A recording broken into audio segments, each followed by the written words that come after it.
up in the Bahamas tonight, the state finance minister talks budget preparations as general elections loom. Are you registered? Find out just how many people are, the latest numbers coming up. And tonight we hear what you have to say about reported election violence. All those stories and more straight ahead in the Bahamas tonight.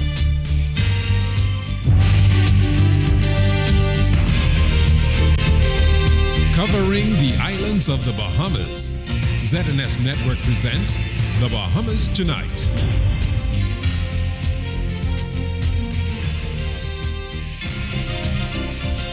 This portion of the news is brought to you by McDonald's. McDonald's, I'm loving it.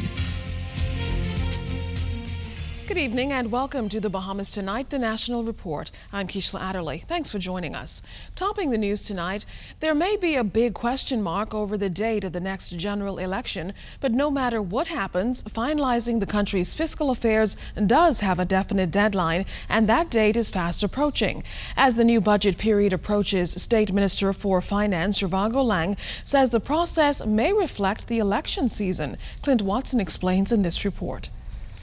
Politicians are on the streets campaigning for votes. The country's business must continue, and finance officials are at work preparing for the new budget. State Minister for Finance Zhivago Lang says the budget is a standard procedure. Right now, the necessary preparations are being made, including notices to all departments to begin the process. Well, you always prepare a budget on a number of basic principles, one of which has to do with a forecast of what is likely to be the revenue intake within the budget period.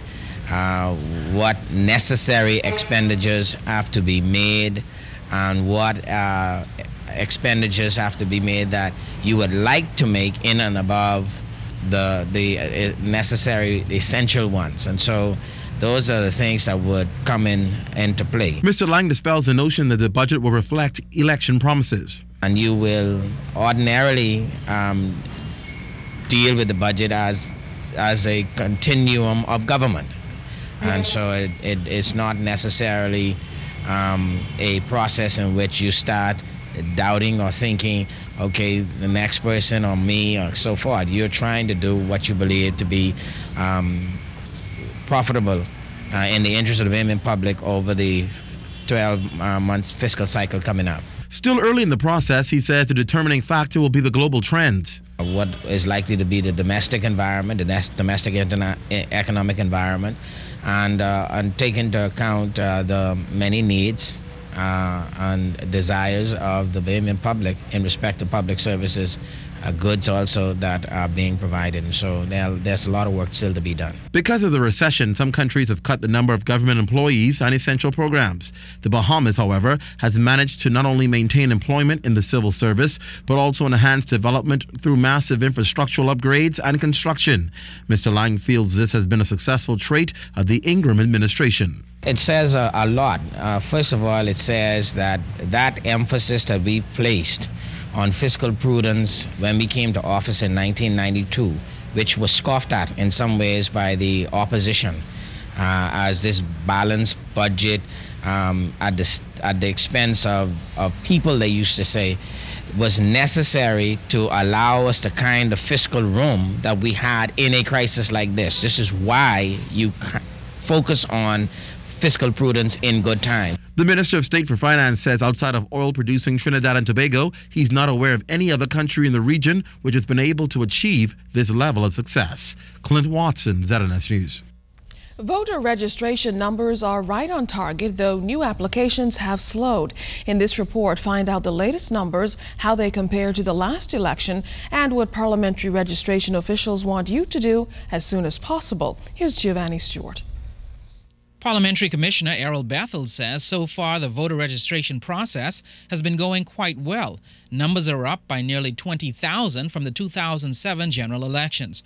Commissioner Bethel says before the bell is rung, the total registered voters list could cap out at about 170,000. At this point in time, we have registered over 168,000 persons. Over 26,000 in New Providence, in Grand Bahama, over 26,000 in the Family Islands, and over 116,000 in New Providence, which is quite a big increase from where we were at the last election. In 2007, 150,000 voters registered for that general elections. Driving the increase, as always, a new generation of eligible voters, and Commissioner Bethel says Bahamians seem even more interested in the election process and exercising their democratic right to vote this season. Bahamians like elections. I think perhaps to an extent maybe there were quite a number of people who were not registered the last time. I think all of that would contribute to it. But this time I think people want to make sure that their voices are heard. The parliamentary commissioner says the numbers of those coming to get registered is winding down, with around 150 a day. And while there have been recent claims of voter fraud in North Andros, Mr. Bethel says there have been no real issues otherwise, as his team has remained vigilant during the registration process.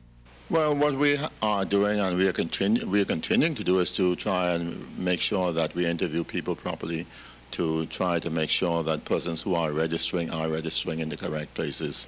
We're doing our best to keep the register as accurate as is possible.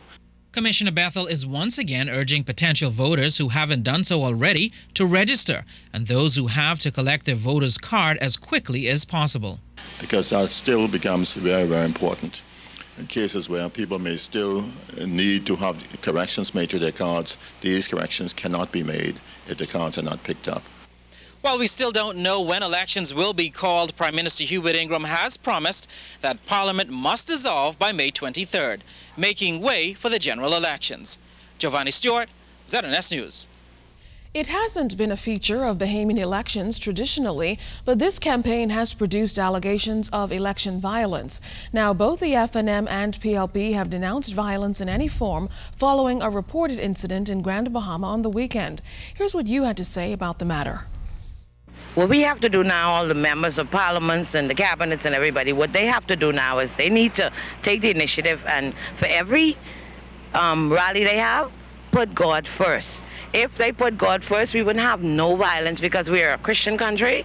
Let us keep calm and collective, and let's go on and do what you have to do and vote for the choice of your party. I've been so scared just living in the Bahamas, because in years gone by I never see all this kind of problem.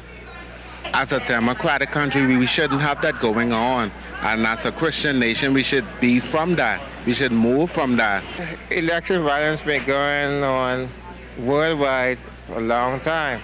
You know, you look at in the Middle East, even the region in down in the Caribbean. In the Bahamas, over the years and over the decades, we never had no violence when it comes to our general election. So I would say to the people and the Bahamian people, the Commonwealth of the Bahamas, let's have a peaceful and a safe election. The opposition Progressive Liberal Party is looking for a clean sweep in the East, and it sees Fox Hill as key in the equation. That's according to party leader Perry Christie as he delivered the keynote address at the party's constituency headquarters opening last night. Our LTV's Munnings was there.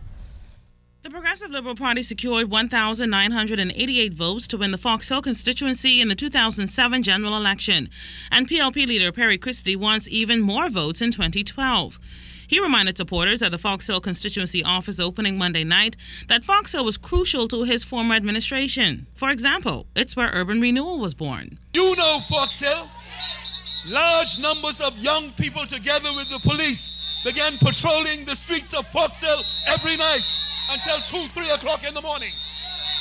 And you know it had a good, strong impact on what was happening here. We are going to win the next election, and we are going to implement urban renewal all over again. While touching on the North Andros fraud voter issue, Mr. Christie stated it appears the FNM is allegedly preparing for another election court battle. Isn't that the same thing they did in Elizabeth?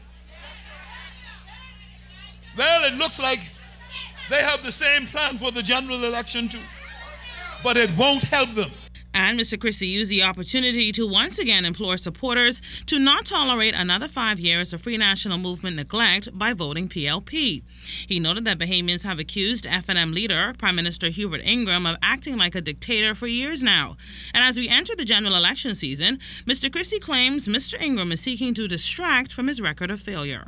When the PLP talks about 93 million in cost overruns just on that road project alone. The F&M tries to change the subject. Notice how they don't want to spend so much time talking about crime these days. But crime was a favorite topic for the F&M in 2007. About what also disturbs the PLP leader is reports of alleged election violence. Violence and threats of violence have absolutely no place in the political life of our country.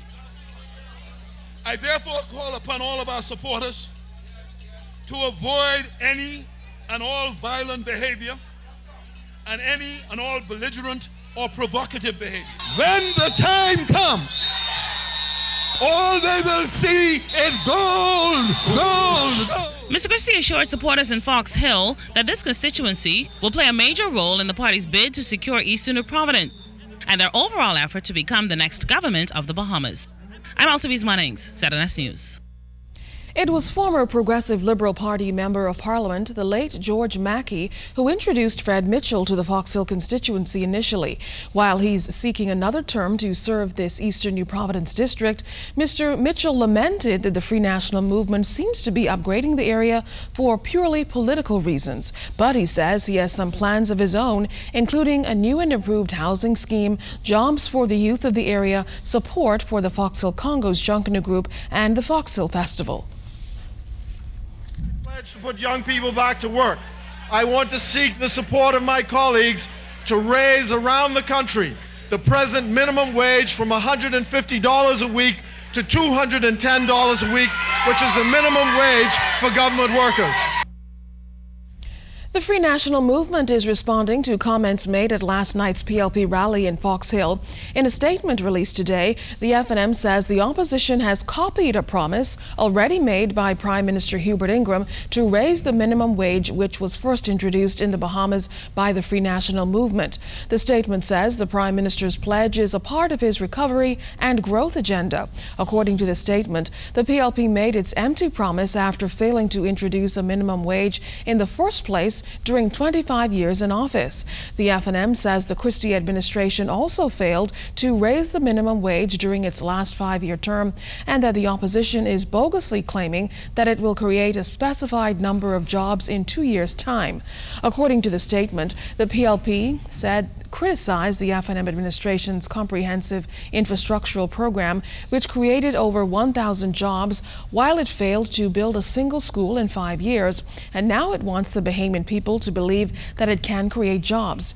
The F&M says it has the vision and the leadership to boost job and wealth creation for the Bahamian people, as seen by the successful 3,000-strong National Job Readiness and Training Program and the Self-Starter and Jumpstart Program. Well, still to come in the Bahamas tonight, a debate in the House over an apology. That's after the break.